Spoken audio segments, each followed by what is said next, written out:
25-26 বছর ক্ষমতায় ছিলেন। তারপর গত নির্বাচনে উনি ওনার বড় ছেলে হুন ম্যানেটের কাছে ক্ষমতা দিয়ে উনি একটু বিশ্রামে আছেন। শেখ হাসিনা তো তাই চেয়েছিলেন, উনি রেডি করছিলেন। এখন ডিবেট হচ্ছিল ওনার ছেলে না মেয়ে নাকি ওইদিকে আবার বোন, কিন্তু ওটা ওনাদের মধ্যেই থাকবে। ওনারা 41 পর্যন্ত ক্ষমতায় থেকে টেকে আরেকজনের কাছে হস্তান্তর করবেন। কিন্তু এটা হলো না কেন বাংলাদেশে?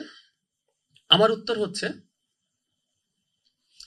হচ্ছে বিএনপি নামে একটা দল বাংলাদেশে ছিল।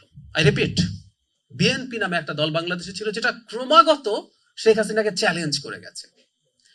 এই যে তুলি বলছেন মায়ের ডাকের কথা, আমরা ওই সময় যখন খুব জুলাই বলি আমরা অন্যদেরকে অসম্মান করি, এটা উচিত না। জুলাইয়ের জায়গায় জুলাই আছে, জুলাইয়ের কৃতিত্ব জুলাই আছে।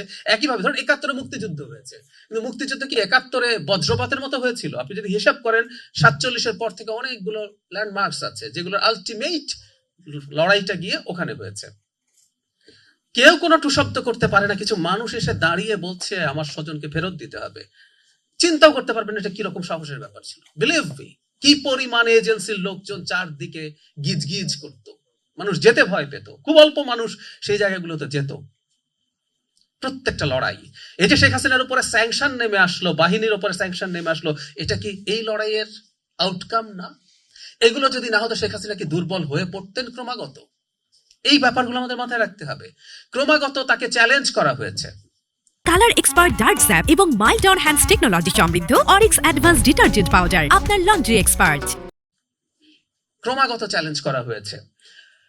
খেয়াল করবো আমরা, খোকন ভাই এখানে খুব বেশি বলেননি কিছু। আমি ওনার সাথে বসে কথা বলছিলাম, ওনার ফেসে এখানে একটা বুলেট আছে, আপনারা মন দিয়ে খেয়াল করলে তিল মনে হতে পারে শর্টগানের বুলেট। ওনার হাতে হ্যান্ডকাফের দাগ আছে, 4 মাস যখন উনি গুম হয়েছিলেন সেই দাগ দেখলাম আমি।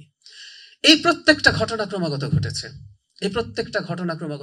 বুলেট কিন্তু একটা না, সারা ফেসে মাথায় আরো আছে। এরকম অসংখ্য মানুষ। আমি ন্যূনতম একটা এক্সপেরিয়েন্স শেয়ার করি। আমাকে যেহেতু কিছু মানুষ চেনেন, 2023 বা 24 সালে একদিন আমি রাস্তায় আসছি, এক ইয়াং মানুষ আমাকে থামালেন, আমাকে থামিয়ে বলছেন আপনার সাথে আমার একটু কথা আছে, আপনাকে আমি চিনি। আমি বললাম বলুন।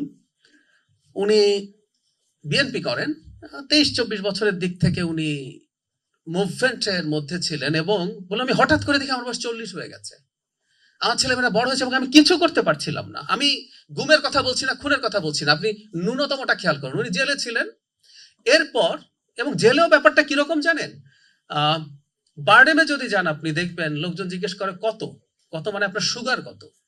বিএনপির লোকজন একত্র হলে দেখেছি কত মানে আপনার মামলা কত, 30, 40, 50। মহাসচিবের বিরুদ্ধে 100-র বেশি মামলা, আর আমাদের হাবিবুর নবী খান সোহেলের বিরুদ্ধে 450-র মতো। মানে নিউ ইয়র্ক টাইমসের রিপোর্টে উল্লেখ করা হয়েছে একটা মানুষের বিরুদ্ধে 400-র বেশি মামলা আছে। মানে সারা দুনিয়ার সব ক্রাইম উনি করছেন। মানে ব্যাপারগুলো এই রকম। তো উনি আমাকে বলছেন ঠিক আছে জেল খেটেছি, এটা হয়েছে, পালিয়ে থেকেছি, এখন আমার নামে 60-70টা মামলা আছে, প্রতিদিনই কোনো মামলার সাক্ষী, কোনো মামলার শুনানি, এসবের জন্য আমাকে হাজিরা কোর্টে যেতে হয় এবং আমি কোনো কাজ করতে পারি না। খেয়াল করে একটা মানুষ আপনাদের এখানেই আসতে হয়, প্রতিদিন সকালে এখানে আসবেন, ওনার কোর্ট যখন শেষ হবে তখন বিকেল হবে। এই মানুষটা চাকরি করবে না ব্যবসা করবে? পরিবার পথে বসে গেছে,